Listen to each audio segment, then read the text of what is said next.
Top 5 Prison Escapes That Shocked the World. The searchlights cut across the forest like blades. Helicopters thundered overhead, shaking the treetops of upstate New York as hundreds of officers moved through the darkness, rifles raised, breath visible in the cold night air. Dogs barked. Radios crackled. Somewhere out there, beyond the tree line and abandoned cabins, 2 convicted killers were free. The Clinton Correctional Facility in Dannemora, nicknamed Little Siberia, had just lost its grip. It was June 2015, and the prison was supposed to be escape-proof. By the time guards realized something was wrong, Richard, Matt, and David Sweat were already miles away. The discovery came quietly, almost embarrassingly so.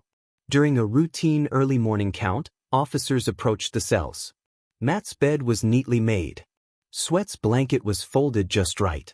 2 men, lying still beneath the covers, appeared to be sleeping. Except they weren't men. They were dummies. Faces molded from cloth and fillers stared back at guards, lifeless, mocking.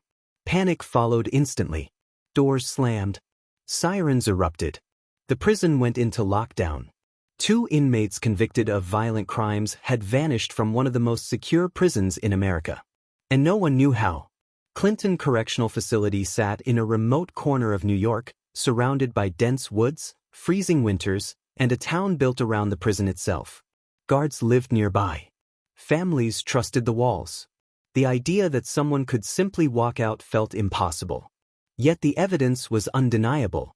Inside the cells, investigators found holes, small at first glance, but precise. Cut through steel.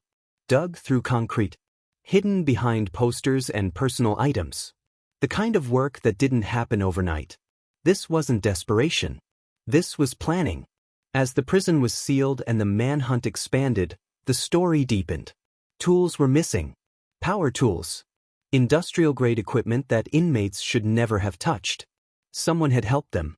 That realization shifted fear into something colder. The escape wasn't just a failure of walls. It was a failure of trust. Richard Matt was the louder of the 2, charismatic, manipulative, violent. David Sweat was quieter, methodical, patient. Together, they formed a dangerous balance. And over months, they studied the prison's rhythms. Shift changes. Blind spots. The places no one looked twice. They learned that freedom didn't require brute force. It required access. Investigators began tracing the tunnel's path, crawling through narrow passageways behind the cells. The deeper they went, the worse it got. Pipes rerouted. Walls weakened. A labyrinth carved into the prison itself. Then they found the exit. A manhole. The tunnel didn't lead to a fence or a gate. It led beneath the prison, out into the open world. Rainwater. Footprints.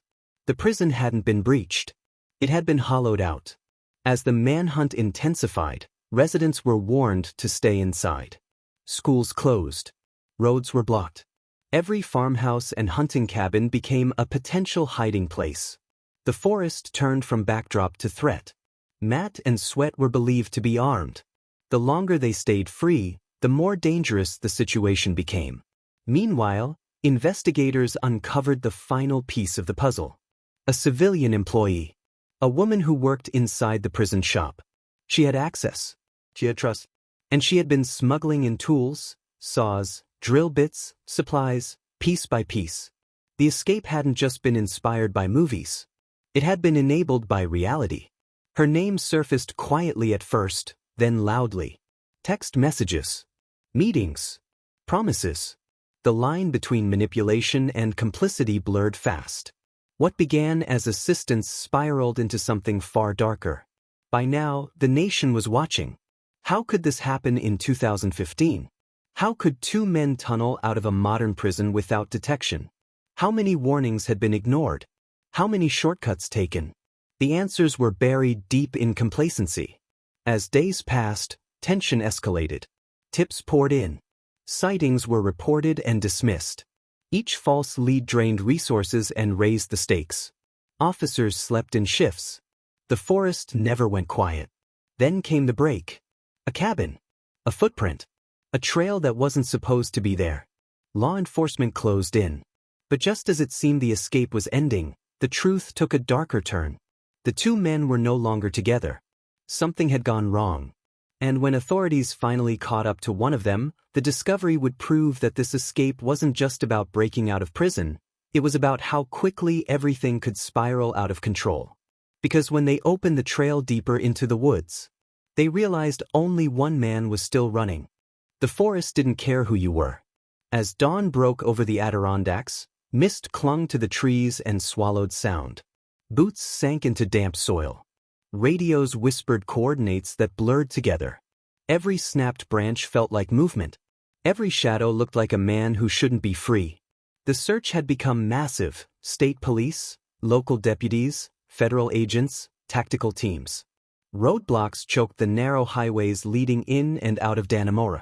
Helicopters carved slow circles overhead, their rotors beating the air into submission.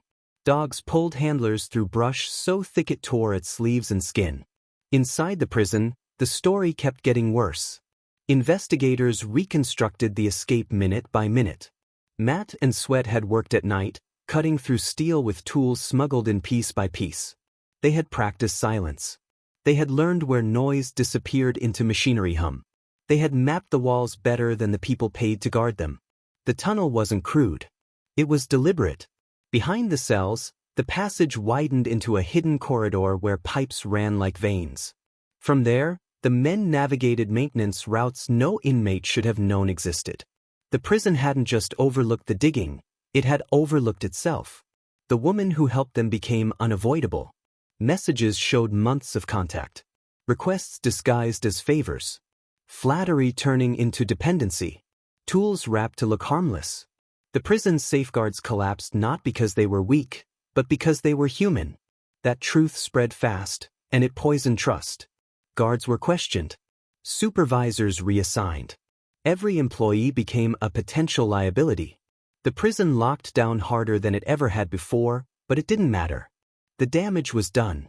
Outside, the manhunt grew colder. Sightings came in waves.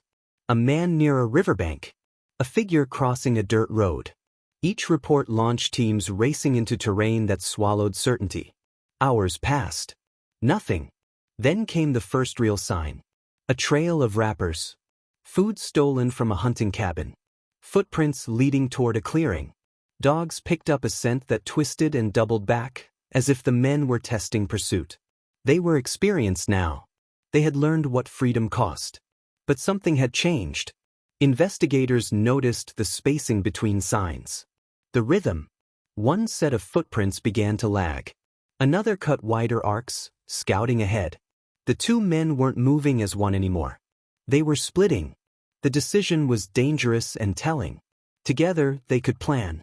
Apart, they could hide. Whatever trust had held them through months of preparation was cracking under pressure.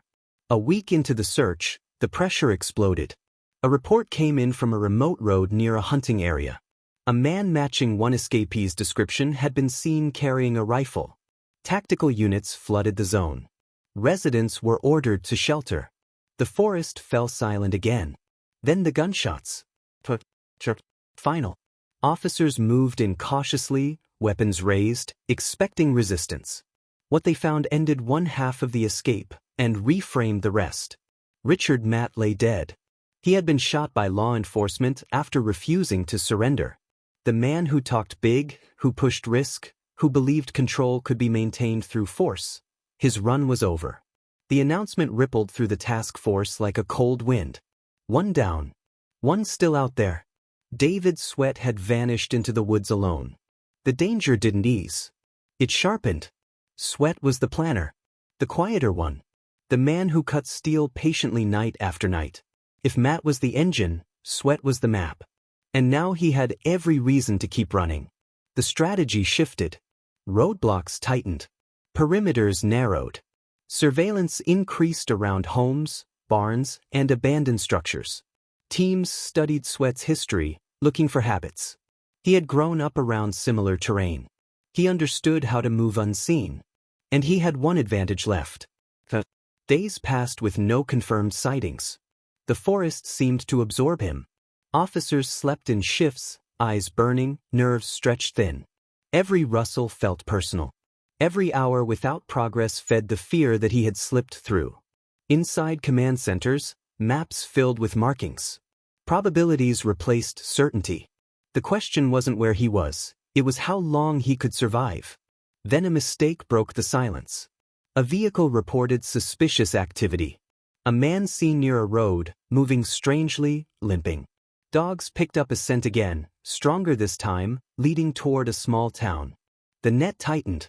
Sweat was no longer invisible. He was tired. Injured. Human. Officers closed in with careful patience, knowing the final moments were the most dangerous. A cornered man doesn't plan, he reacts. When they found him, it wasn't dramatic. No speeches. No last stand. Just a man in the brush, exhausted, bleeding, and out of options. The capture ended the escape, but it didn't end the questions. Because as the dust settled, investigators began to understand what this case really was. Not just an escape. Not just a manhunt. It was a mirror. A reflection of what happens when routine replaces vigilance, when access is mistaken for trust, when warnings are quieter than convenience. And as officials prepared statements and the public demanded explanations, one unsettling truth lingered in the background. If this had gone slightly differently, if one man hadn't slowed, if one tip hadn't landed at the right moment, the ending would have been very different. Because the most shocking part of this escape wasn't that it happened. It was how close it came to never ending at all. The capture should have brought relief. David Sweat lay handcuffed in the grass, blood seeping through torn fabric, his breathing shallow and uneven. Officers kept their distance, weapons trained, until the moment passed and the danger drained away. Another ambulance. Another road cleared. Another headline written. 2 escapees. 1 dead. 1 alive. Case closed. Except it wasn't. In the days that followed, the forest quieted, but the questions grew louder. How did 2 men carve a tunnel through a modern prison without triggering alarms? How did tools pass through layers of security unnoticed? How did months of preparation hide behind routine counts and locked doors? The answers didn't arrive all at once. They leaked out slowly, like water through fractured stone. Inside Clinton Correctional Facility, investigators documented everything. Every cut in the wall. Every bolt loosened. Every maintenance corridor misused. What emerged wasn't a story of brilliance. It was a story of accumulation. Small oversights stacked on top of each other until they formed a path to freedom. The prison hadn't been defeated by force. It had been defeated by familiarity. Guards grew used to the sounds. Machines hummed. Pipes rattled. Night shifts blurred together. A noise that should have raised alarms became background. A routine that should have been questioned became tradition. The escape didn't exploit one weakness. It exploited many. Then there was the civilian employee. Her involvement turned public outrage into something sharper: betrayal. Investigators combed through messages and logs, piecing together how requests turned into favors, how favors became obligations, and how boundaries eroded without anyone stopping to ask why. She didn't smuggle tools all at once. That would have been obvious. She smuggled them slowly, safely, just enough to avoid attention. The system trusted access more than intent. And intent doesn't show up on ID badges. As hearings began and officials testified, the language shifted. No one used the word failure. They spoke of breakdowns, gaps, lessons learned. Each phrase softened the reality without changing it. The truth was harder. This escape wasn't an anomaly. It was the end result of complacency. The men who escaped were dangerous, but they weren't superhuman. They didn't bend steel with their hands. They didn't outsmart technology. They waited. They watched. They learned which rules were enforced and which were assumed. They learned that systems don't collapse under attack. They collapse under neglect. In court, David Sweat listened as the escape was recounted like a script he already knew. The tunnel, the tools, the exit, the manhunt, the death of his partner. He showed little reaction. Not defiance. Not regret. Just distance. When asked why they believed they could pull it off, the answer was simple. Because no one was looking for it. That sentence haunted everyone who heard it. prisons across the country reviewed their protocols. Inspections intensified.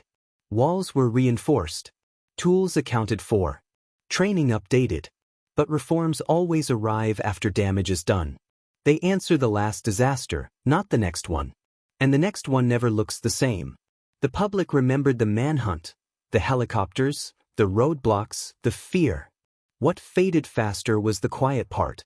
The months before the escape. The nights when the prison functioned exactly as designed, while something irreversible took shape behind the walls.